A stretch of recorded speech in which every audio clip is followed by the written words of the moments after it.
I can't even talk. Our symbols that we're going to see for these compound inequalities. First of all, one is going to look like a V. That stands for or. Okay, and the way I think about it is or. It kind of helps me remember. Usually if you say I don't care, it's like this one or that one. And then the upside down V is for and. Okay, so make sure you know the difference between the two symbols. The V shape is for or. The upside down V is for and it depends on which one it is as to how we deal with the graphs. Or means I want this one or that one, but I can also have both, okay? And means I don't have to have this one and this one at the same time. So there's a difference. Or is one, the other, or both, and means you have to have both. So if we look at this first inequality, I've got two of them. I've got x plus 6 is less than 8. I have that V symbol, so that means or, and then I have x minus 9 is greater than 10. Okay, so the first thing is we need to solve each one of these inequalities individually, and keeping that word in mind, or that symbol in mind, because we're going to have to look at that once we get to the graphs. Everybody ready? So the first inequality, x plus 6 is less than 8. How would I solve that? Subtract the 6, yep. And so I get x is less than 2. Now, you can continue to use the symbol, or you can put the word if that makes it a little easier for you. It doesn't matter to me. I'm going to use the symbol. Okay, but just keep in mind that symbol means or. And then to solve the other inequality, x minus 9 is greater than 10, the first thing I have to do is just take that 9 and add it over. And I get x is greater than 19.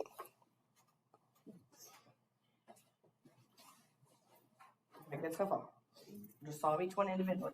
Now we have to go to the graph, okay? When you have compound inequalities and an or, you have to graph to see, first of all, is it a normal and or graph, a normal conjunction or disjunction? If it is, we'll talk about the way those graphs look and how to write the answers. If it is not, we have to then think about, okay, well, what satisfies what I'm trying to do? Am I trying to have both of them or just one or the other, okay? So we're going to have to first set up our number line. And when I do that, I need the two numbers that I have in my solution. I have 2 and I have 19. The smaller numbers go on the left. So what goes on the left here, 2 or 19? 2, okay. I'm going to put 2 on one side. I'm going to put 19 on the other side. And then before I think about my shading, I want to think about my circles. Are my circles going to both be open, both be closed, one open, one closed? Both open, so I'm going to go ahead and put that here. Okay. So far, so good? Okay. Now, this symbol says or, and you don't write this down yet. I just want to show you this is kind of how I keep track of the directions my solutions go and then where to do my final shading. So the first inequality says x is less than 2. So if I start at 2, less than goes which direction? To the left. Okay, so I'm just going to kind of put an arrow, and you don't need to draw that. This is just me showing you where everything is less than 2. Okay. Then the other one says x is greater than 19. Greater than from 19 goes to the left or to the right? To the right. Okay. Again, the symbol for this one was or. So what I want to do is now look at my number line before I start shading. To the left of 2, does that satisfy at least one of those? Does it satisfy x is less than 2 or x is greater than 19 if I look to the left of 2? Okay, how do I know it's satisfied? Because my highlighter went that way. That's showing me where it's satisfied, okay?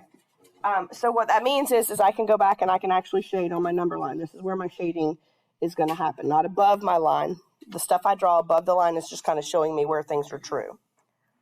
Now, in between 2 and 19, do I have a highlighted portion in between 2 and 19? Okay, that means it doesn't satisfy either one of those, so I can't shade on the number line there. So I leave that blank. And then I go to the right of 19. Does that satisfy at least one of my inequalities? It does, okay, and so we're going to shade here on the number line. Now, if you remember from doing this before, is that the way a normal OR graph should look, is on the outsides of your graph? It is, okay, so we know that it's normal because it's an OR, and I'm shaded on the outsides. Now, let's talk about writing our answer in interval notation. We've got to start from the left of the graph. do I go as far left as I can in this graph? Okay, so what number represents that? Negative infinity. Okay, and then I go all the way up to what until I pause for a minute? 2. Okay, am I equal to 2? No, so I'm going to use parentheses. So that's the first part. That represents the left shaded area. I don't have any shadings in the middle, so I don't need to represent that. What's the next number I run into? 19, okay? So we're going to, it's not equal to 19, so we're going to put a parenthesis.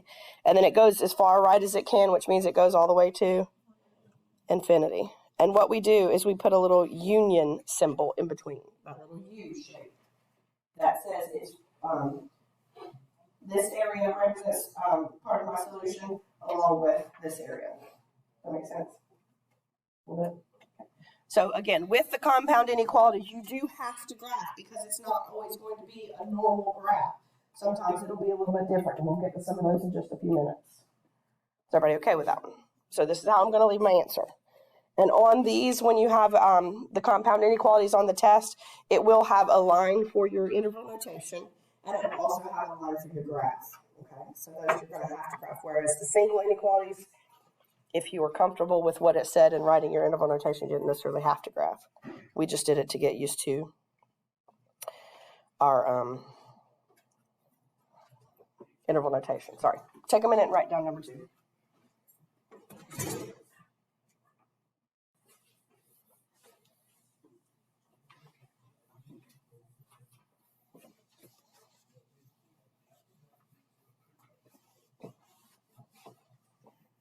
Okay, again, we are starting by solving each inequality first, each one individually.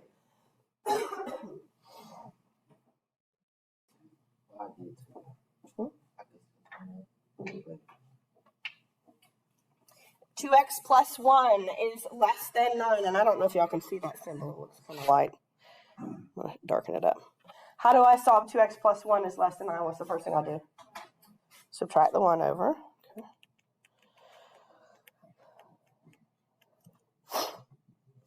That gives me 2x is less than 8.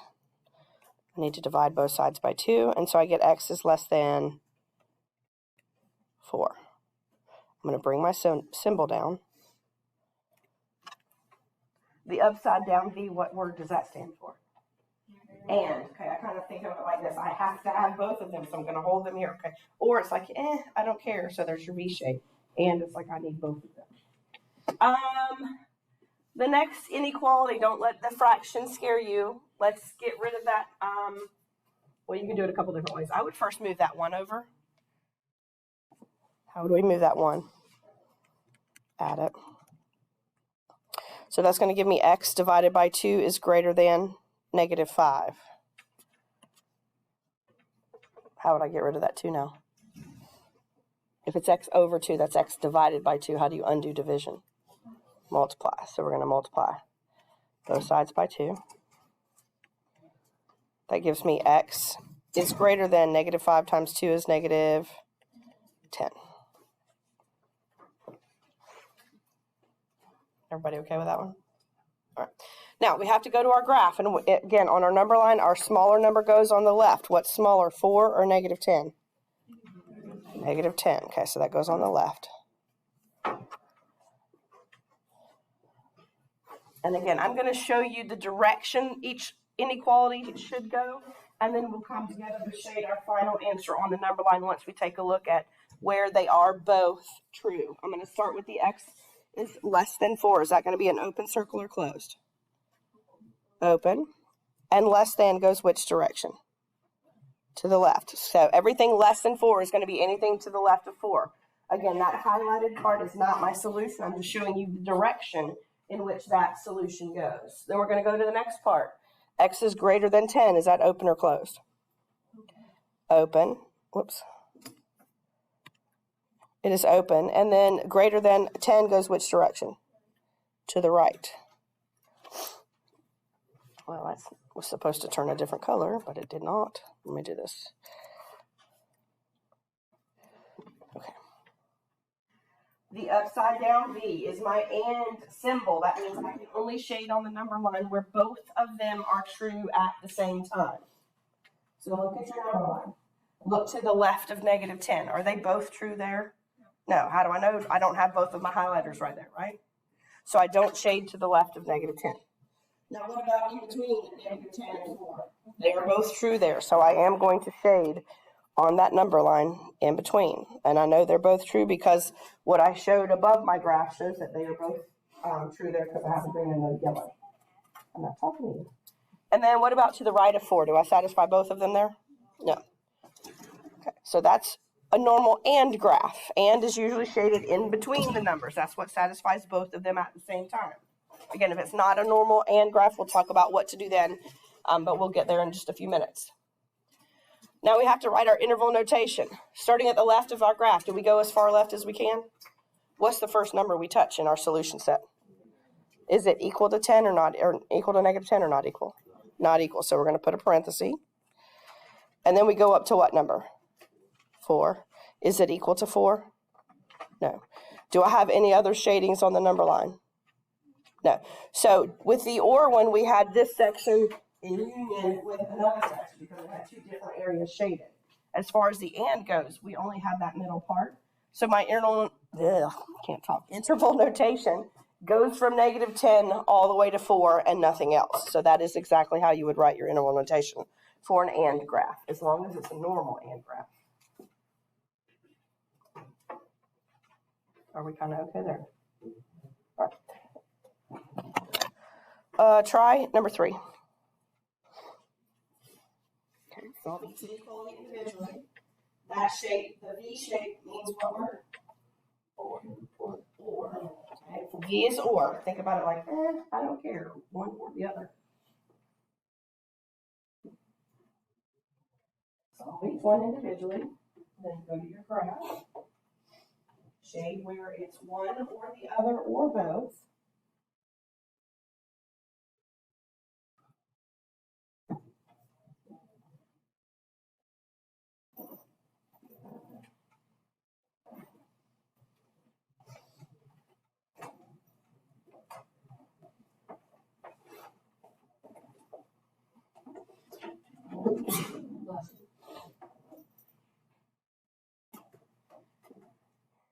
With these compound inequalities, sometimes you get fractions as part of your answer. When you go to set up your number line, if you're not sure if the fraction is bigger or smaller, turn the fraction into a decimal. And then you can tell which one is the smaller number and which one is the bigger number.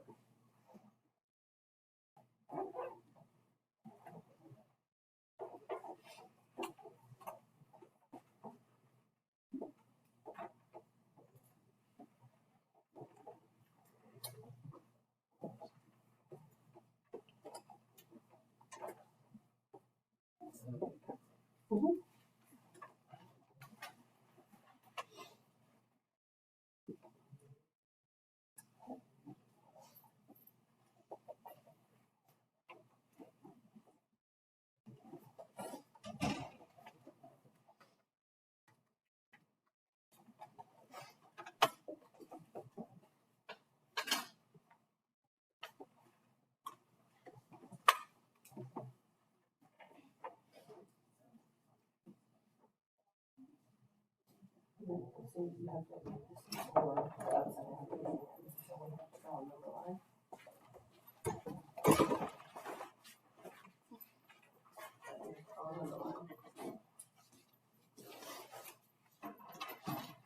Alright, your smaller number goes to that.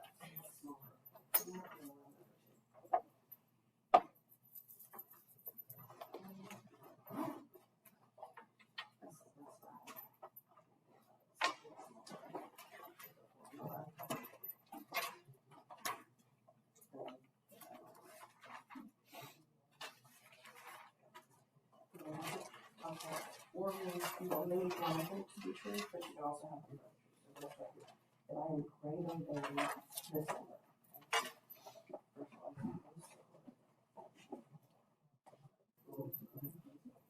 And greater than that, I should shade yes and line up.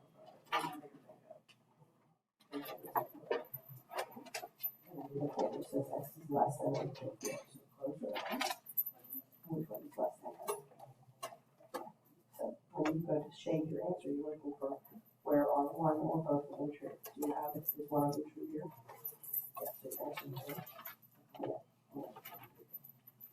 Is one of them true here? Or any of your lines showing like the lines that you did with the middle in the middle? No, so we won't show there. Okay. Or do I have any of them true here? That makes sense. All right, if we solve this, first of all, I get a fraction in one of these. And again, if you're not good with the fractions, turn it to a decimal. That makes it a little bit easier to see which one is which size. So I'm going to add the 5 over. That's going to give me 2x is greater than or equal to 11. I'm going to divide by 2. You can leave it as 11 over 2, or if you need the decimal, that is 5.5, right? That way we can see which one goes where on the number line. I'm going to keep my symbol, or I'm going to solve the other one by dividing by 3. So I end up with x is greater than or equal to 11 halves, or 5.5. And then, or x is less than 4. There we go. So let's take a look at our number line. Again, the smaller number goes on the left. So which number should go on the left here? 4. And then my 11 halves, or 5.5, whichever way you want to leave it, goes on the right. Again, we're going to draw our lines above before we actually graph to see if this is a normal graph or not. If I am greater than or equal to 11 halves, first of all, is that closed or open? Closed. And greater than goes which direction? To the right. Again, I'm drawing those little highlighted places above my line just so that you can physically see where that solution is true. Then we go to x is less than 4. Is that open or closed? Open. And less than goes which direction? To the left. That symbol of the V shape is or, so we're going to look at our graph. To the left of 4, do I satisfy at least one of my solutions? Yes, because my green highlighter is above there, so I'm going to shade that number line. What about in between 4 and 11 halves? Does that satisfy it? No, so I don't shade there. And then what about to the right of 11 halves? Does that work? Yes. So we're going to shade there. And then we just need to write our interval notation. First question, is that a normal or graph? It is, okay. So we're going to start far left. What's the farthest left we go? All the way up to 4. Do I equal 4 or not equal 4? Not equal. And then I'm going to put my union symbol, the little u. And then I pick back up at 11 halves. Am I equal to 11 halves? Yes, okay. And I go all the way to the right, which takes me to infinity. That's the interval notation for a normal or graph. And that graph shaded on the outside is what it's supposed to look like. Say that one more time. Yeah, well, last night was just one inequality. Today we're doing 2, so it's a little bit different than yesterday. You can turn it to a decimal, that's whatever you want to do. Well, see if you know that one. You didn't. You must be full. All right, everybody ready? All right.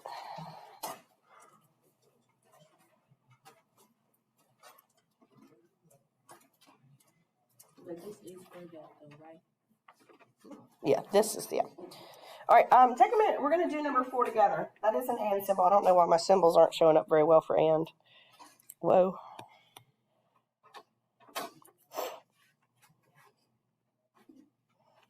I'm just darkening that in. So before we start on the graph, I want you to just go ahead and take and solve each one of those inequalities individually.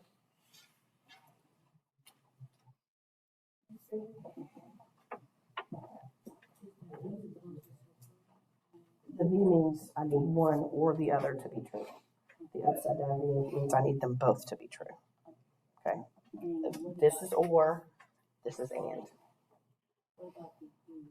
The U, that's just how we're writing our solution because we have this section in union with the other section. All of that is the solution, but it's 2 different areas, so we have to put that as a union. What do we get? X is greater than 1. And we get x is greater than -4. Okay.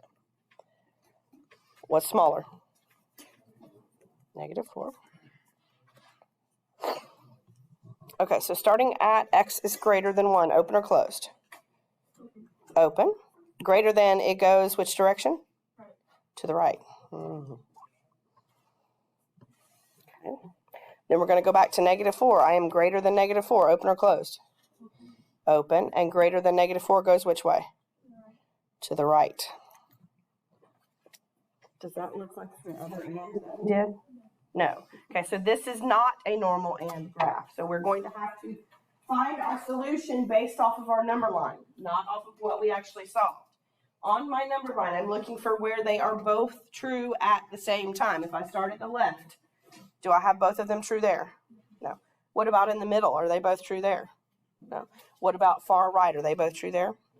So that is the only area that I can shade on my number line, is this area to the right of 1, because that is the only place that both of my inequalities are true. So when I write my final answer, I write it based off of what is graphed on my number line. Okay, so starting to the left of my number line, what's the first number I touch? 1. Am I equal to 1? No, so it's a parenthesis. And then I go as far right as I can, which takes me to infinity. Again, not a normal and graph. So that's why I said when you solve these, you have to go to the graph, because sometimes they're going to be a little bit different. Does that make sense? All right. Go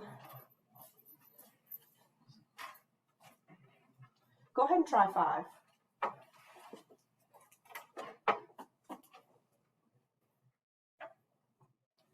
This one is also going to be a little tricky on to see if you can figure out where to shade on your number line.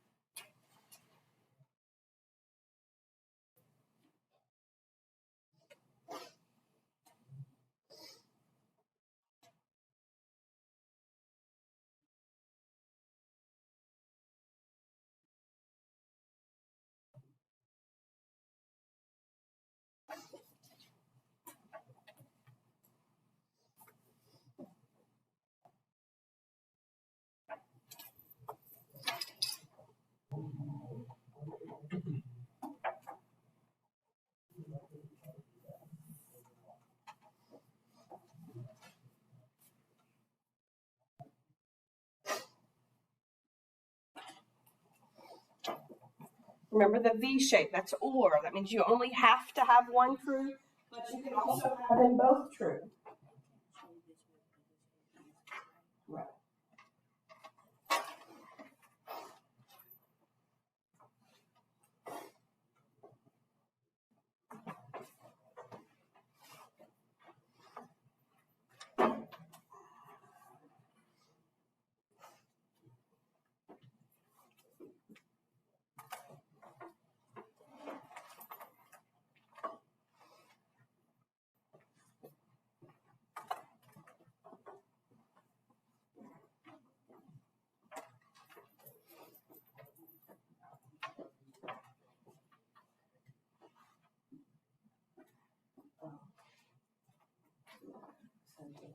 Less than 8. I think you've got it kind of right, but just a little direction.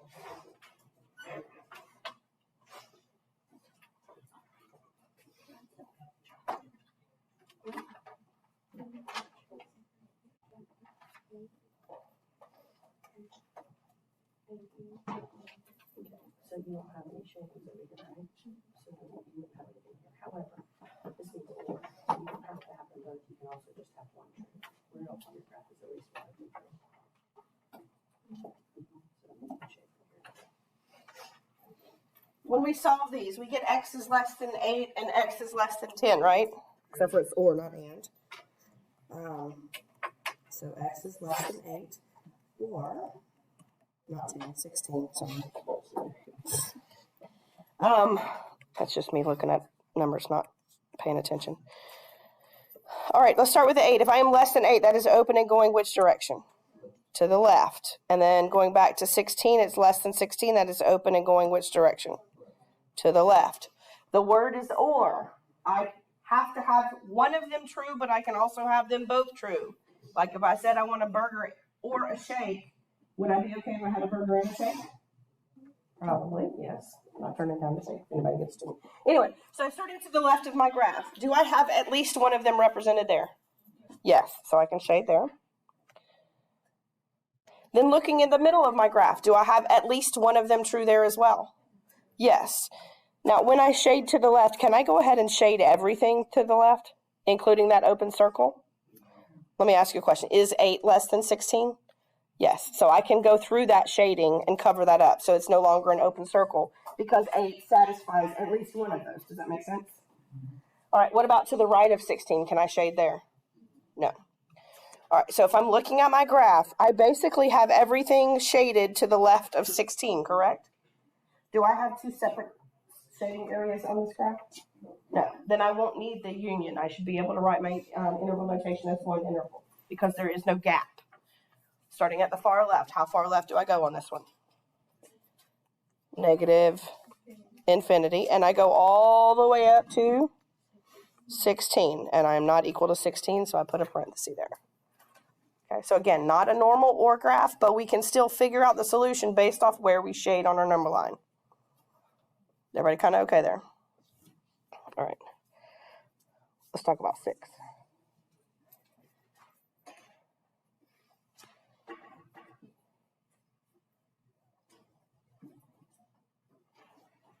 This one is a little bit different in the way that it's written. Sometimes they will take and they will write these inequalities as 1. However, you only do that if the smallest number is on the left. You use a less than sign, not greater than. The variable's in the middle, another less than sign, and your bigger number is on the right. Okay. These are AND graphs. They don't have the symbol, they don't have a word, but when they are written together, what this basically says is it says this stuff in the middle, this x plus 4, is going to be greater than 6 if I turn that around. And that stuff in the middle is going to be less than 12 if I leave. I don't have to turn that one around.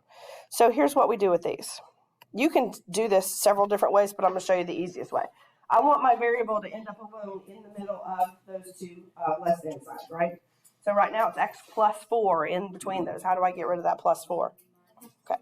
If I subtract 4, how many inequalities do I have up here? 2. That means I have to do it on both sides, okay? So I'm going to do it in the middle to get it away from the x, but I also have to do it on the left side, and I also have to do it on the right side.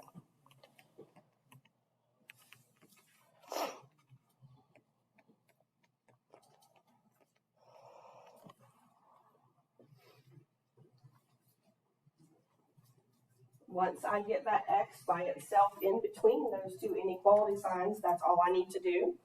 This basically says that 2 is less than x is less than or equal to 8. So basically x is where? In between what two numbers? 2 and 8. So when you have one written like this, I'm not going to try to trick you and throw greater than symbols in there. 2 is your smaller number. 8 is your bigger number. These will always be normal AND graphs. Okay? If it's written together like this, like two inequalities in one statement, without the word and or the symbol for and or the word or the symbol for or, it's going to be a normal AND graph. Am I open or closed at 2? Open. And if you think about, just look at this. Is that inequality open towards x or closed towards x? Open. That means x is bigger than 2, right? So that's going to go that direction. And then we have x is less than or equal to 8. That is closed. And going this direction. And we said that x is where? In between what two numbers? So that's what we're going to do, is just shade on our number line. Because if you see where I have it highlighted right here, is 2. It says 2 is less than x. Do you know your inequality right here is open towards x? That means x is actually bigger. But you can just remember that when it is written like this, it's always going to be shaded in between the two numbers. Smallest number on the left, largest on the right. So how would I write my interval notation? Based off of my graph. Parenthesis or bracket first? Parenthesis, and then 2, 8, and then bracket.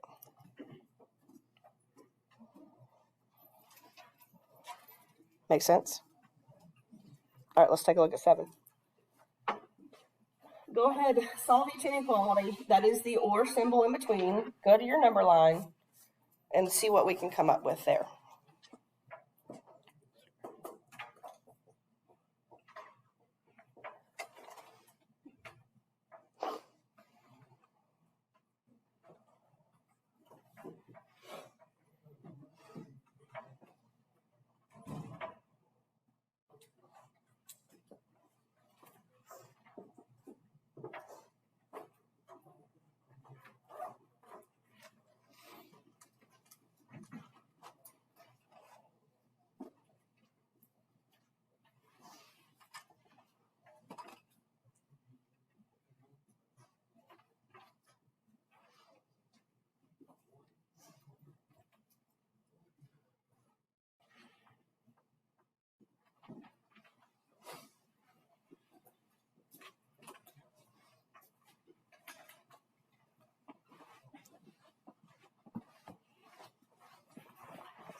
So it says or, right? So x is greater than 4, that goes that way. X is less than 10 goes that way. This means or then. So do you have at least one of them through here?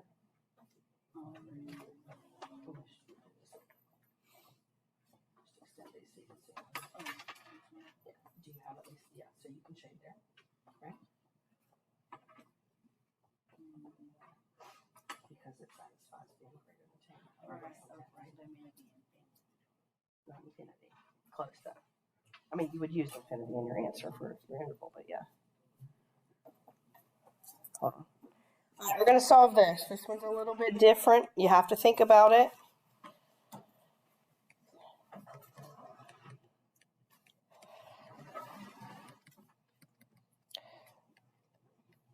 So I have x is greater than 4 or x is less than 10. 4 is the smaller number. 10 is the bigger number. At 4, I'm greater than 4. That is open and going to the right.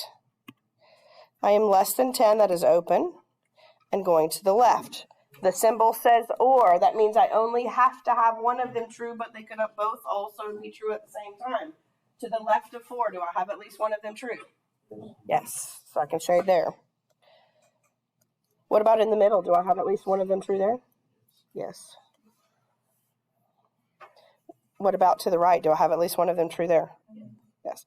Now, before I continue, that 4 is an open circle right now, which means 4 is not a solution. However, is 4 either greater than 4 or less than 10? Yes, so I can shade through that, meaning it's a solution. We need to look at the 10 as well. Does 10 satisfy one of those? It does. So we can shade there. So what happens if I shade the whole number line? What does that mean? That means everything on the number line works, right? What kind of numbers do we put on a number line? It starts with an R. Real numbers. Do you guys remember saying all real numbers before?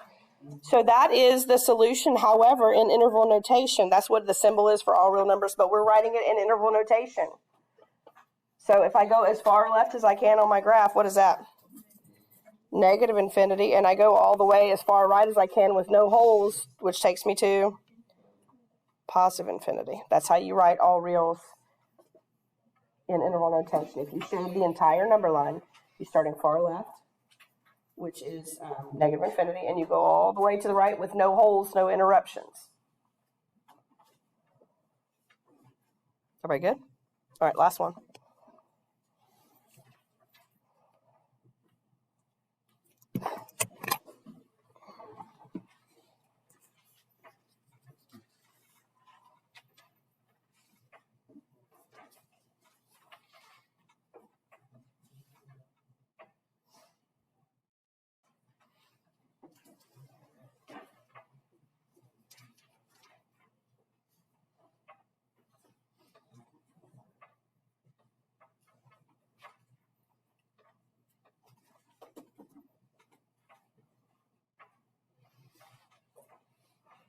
solve each inequality individually. Go to your graph, see where they're represented. It says and in between, so we can only shade if they are both true in the same area.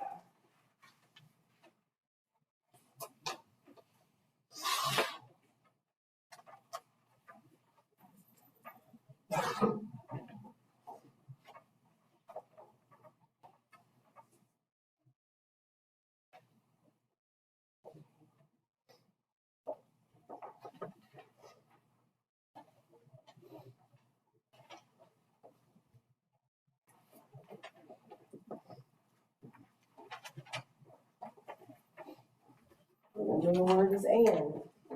So we only shade where they are both true at the same time.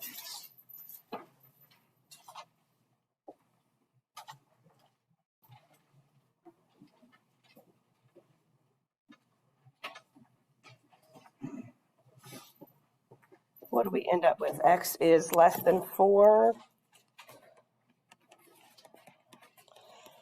And X is greater than 10.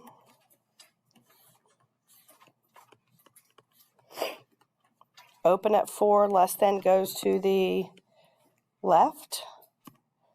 Open at 10, greater than goes to the right.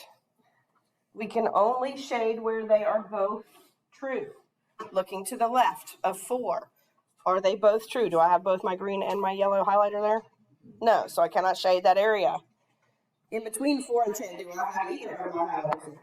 No, so I cannot shade that area either. What about to the right of 10? Can I do that one?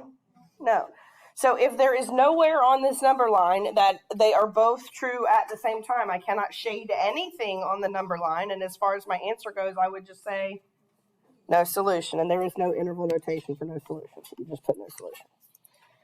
Also, if you ever give no solution as an answer, make sure that your number line does not have any shading, no closed dots on it. Just make sure the shading is all gone. Even if you did put a closed circle, go back and erase it. Okay, no solution means nothing on the number line is a solution. Everybody okay with that?